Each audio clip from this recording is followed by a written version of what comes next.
Bonjour Julien, on continue notre session. Avant de mettre du water cooling, on va vérifier que le board fonctionne et puis on va regarder un peu le Dimastec qui est quand même très bien. Donc le motherboard, la première chose, il tient avec des stand-up screws comme ça ici qu'on visse dans le test bench. On dépose le board dessus, on visse le board là-dessus. Tout simplement, aussi simple que ça. Donc, pour le bench test, c'est très commode. Il peut prendre à peu près toutes les grandeurs, du OT jusqu'au mini, sans problème. Donc, on va commencer avec le power supply. Le power supply s'installe en arrière. Ici, on a deux petits screws en arrière ici. Je ne sais pas si tu les vois. On dévisse un peu. Et puis, on rentre le power supply à l'intérieur. Comme ça. Et puis, on peut remonter. Visser les screws. Et le power supply tient en place. Aussi simple que ça. Il n'y a pas de cachette là-dedans. Et voilà. Et puis, on peut insérer deux screws en avant. Je vais en mettre une par sécurité, mais ça tient très bien. Et voilà. C'est aussi simple que ça. Maintenant, on a du pouvoir. On va installer la mémoire. On a notre 16 MB ici. Donc, on installe la mémoire. On a 4 barrettes. Et puis, on a 4 slots.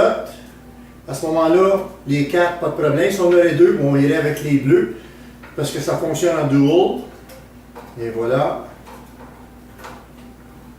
Et ne pas oublier la petite craque avec la craque qu'elle a pour ne pas rien briser. On enfonce, on a entendu le clic. On continue pour la deuxième.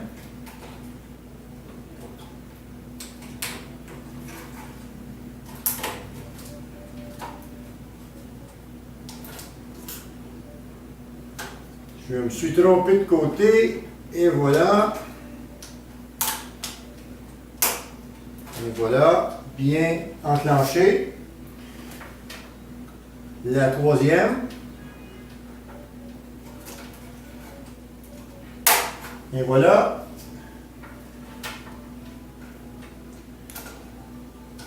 La quatrième. Et voilà. Donc, ça c'est fait.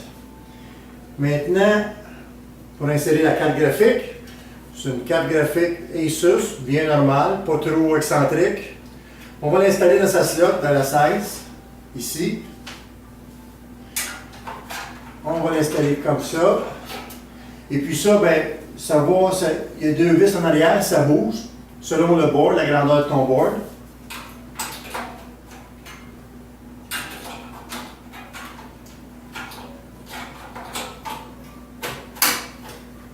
Et voilà. On va mettre un petit screw. Dimastec fournit avec ça des screws en masse. C'est très bien. Et voilà.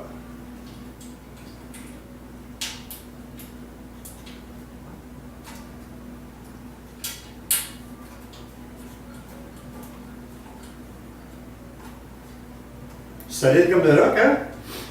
Pour notre disque dur, on a ce petit contenant, ben, c'est-à-dire que c'est la boîte pour les disques durs, les petits disques durs.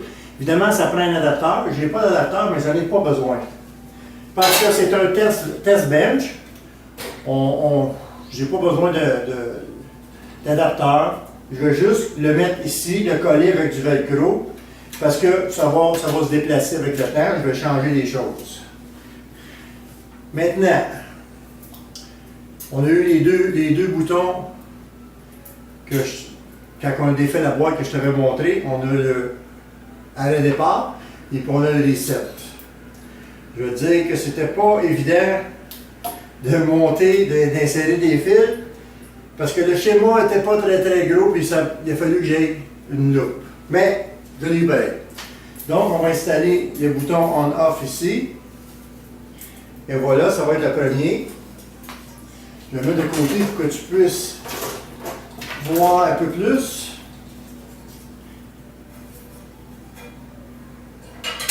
Le bouton est inséré. On va aller mettre la petite bolt.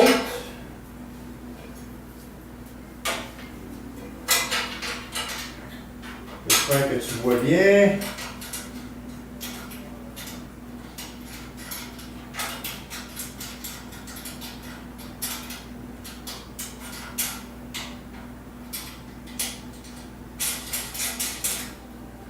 Et voilà, une de faite. Bon, maintenant, celui-ci, c'est le arrêt départ. On va l'amener, on va le sortir ici. Je le ramène. Donc, on va se servir du rouge et du noir. Je pense que c'est le positif et négatif. Et voilà, pour celui-ci. L'autre est fait. On ne touche pas celui-là. Donc, l'arrêt départ est installé. Il nous reste le reset, qu'on n'installe pas, qu'on n'a pas vraiment besoin pour le moment. OK. Maintenant, on va installer le power. Pas compliqué, le secret de tout ça, c'est qu'il n'y a pas de secret. Maintenant, on a ici le 24 pins. On a un 24 pins qui vient ici. Maintenant, je me suis fait venir des fils que j'ai fait faire ici aux États-Unis. C'est un monsieur Lutero Custom qui fait ça à la main. C'est pour mon water cooling, qui va être bleu avec ma couleur de mon liquide qui devrait être bleu. Fait que donc, normalement, ce 24 pins-là s'en vient ici comme ça. Mais moi, je vais juste mettre une extension pour essayer mes fils. D'accord? Donc, je vais essayer mes fils. Excusez. Comme ça.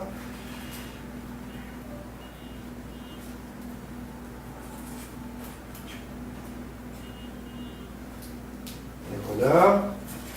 Normalement, lui devrait être caché, comme ça. Et puis, on va le mettre là. Et voilà. Maintenant, on a le CPU. Le power du CPU ici, c'est un 8 pins. Donc, c'est pas compliqué, on va chercher notre fil 8 pins.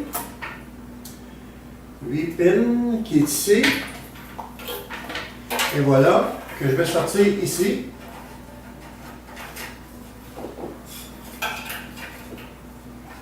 Donc, le 8 pins s'en vient là-dedans.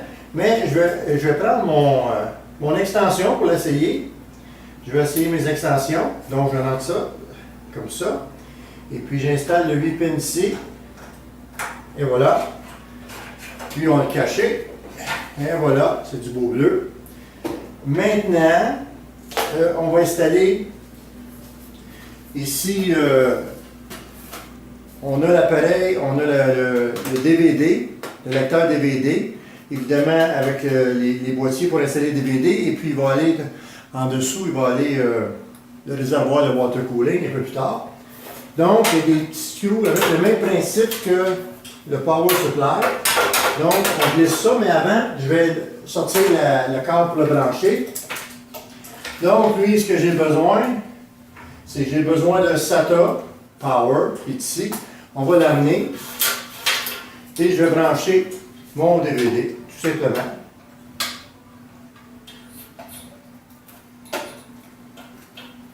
Et voilà, le DVD est branché. Maintenant, je vais en prendre un SATA pour les data qu'on va brancher sur le motherboard. Je vais y aller avec ça.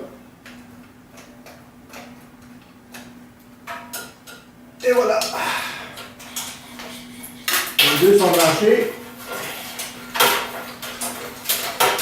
Maintenant, on pousse dans les vis. On bascule, on serre.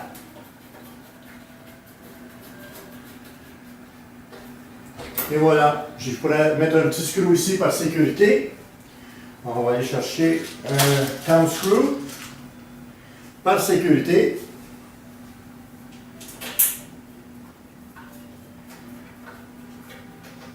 Et voilà.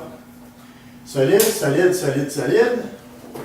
Maintenant, dans mon power supply, je vais aller chercher un autre SATA pour le pouvoir de mon petit SSD.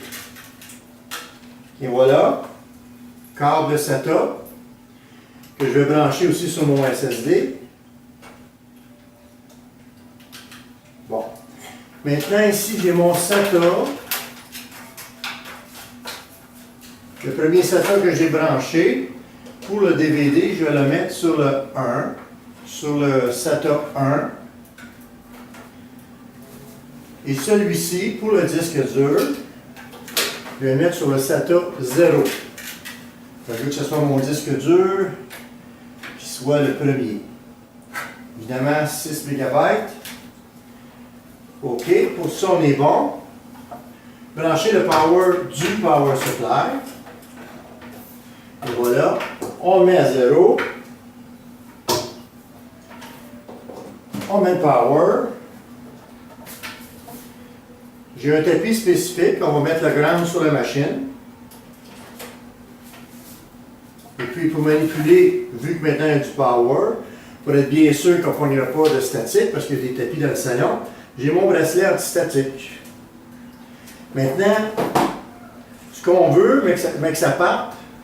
Oh, j'ai oublié de brancher la petite fan qui est ici. On va la brancher. À côté du CPU fan, il y a une autre place pour brancher une fan. On va le brancher direct là. Et voilà, c'est fait. Pour refroidir un peu le tout. Maintenant, évidemment, je vais avoir besoin d'avoir accès à Internet. Je n'ai pas de fil assez long, puis je ne veux pas faire traîner de fil non plus. Je me suis procuré une PCI Internet, pour l'Internet qui est apparemment très bonne. On va voir, mais je pense que oui. Je vais y mettre un petit screw, thumb screw, comme l'autre, exactement.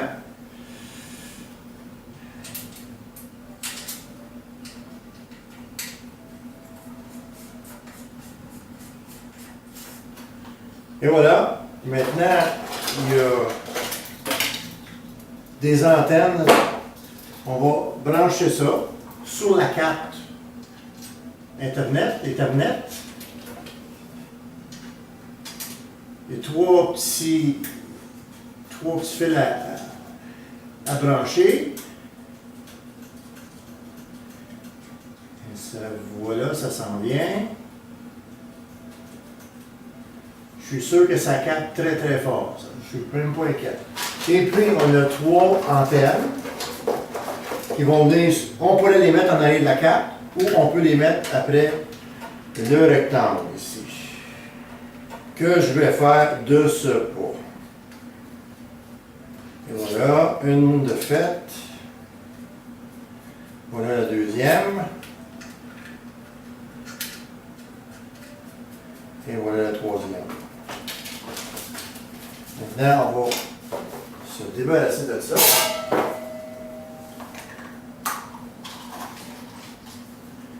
Bon, ça c'est fait, c'est fait, c'est fait.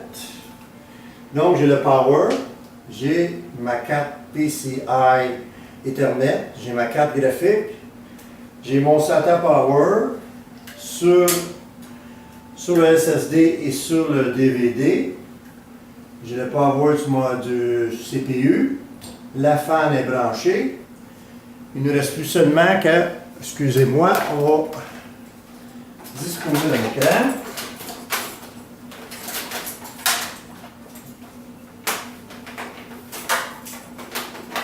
Et voilà. On va brancher l'écran. On va mettre ça après la carte.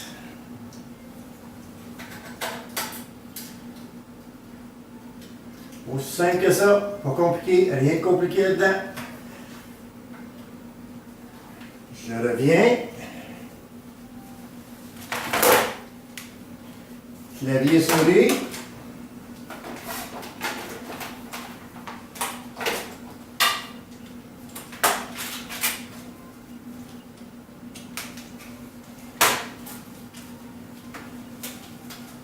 Clavier dans la prise USB 2.0. Et souris dans la prise USB, toujours 2.0.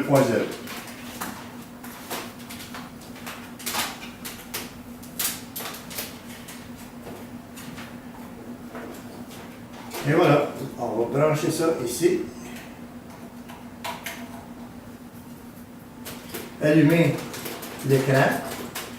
Maintenant, le moment le plus difficile reste à faire, c'est de partir ça, c'est de peser sur le piton et voir si ça fonctionne. J'espère que oui. Et voilà.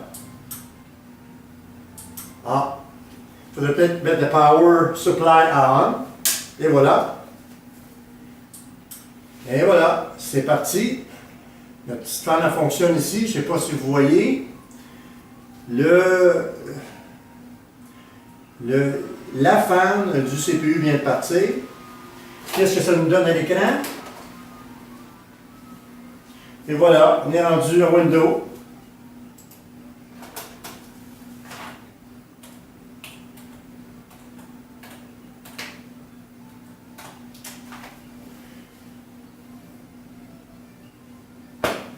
Pas plus compliqué que ça. Maintenant, on va juste faire un petit test de vitesse Internet.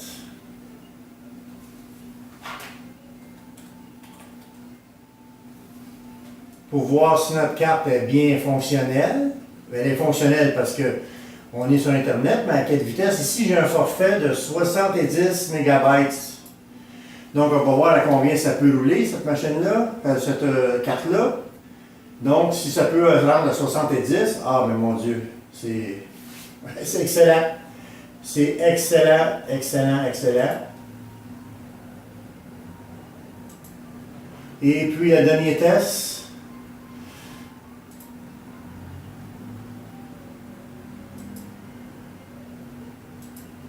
Et voilà. Donc, on a ici notre CPU, c'est un i5 3570K, donc on va pouvoir l'overclocker, mais qu'on ait le water cooling. Et puis, les températures, c'est entre 30 et 31, je pense, entre 30 et 31 pour les températures. C'est ce qu'on voit ici. Maintenant, on pourrait lui envoyer. Ce qu'on peut faire, on va le loader la machine pour pouvoir monter la température. Et voilà, on est rendu à 47. Ça veut dire que je fais travailler le CPU au maximum. On monte jusqu'à 50. 50 Celsius, c'est quand même chaud pareil. Mais voilà, on a les tests de fait. Maintenant, ce qu'il va rester à faire, c'est la prochaine fois, on va défaire ça. Et puis, on va faire vraiment commencer le water cooling. Et puis, j'ai aussi, avant de partir, juste te montrer. J'espère que mon fil se range ici. Non, il s'est débranché. Mais on va le brancher. Et voilà. Ici, on a le water cooling. C'est mon réservoir d'essai. Il est présentement en fonction. Je l'arrête. Je le repars. On n'entend presque pas. On sent à peine une vibration. Donc, avec ça, je vais faire des tests de couleurs. C'est à sa plus simple expression. C'est juste, on va essayer plusieurs couleurs avec ça. OK? J'espère que ça te motive. Ça ne lâche pas. Bye bye.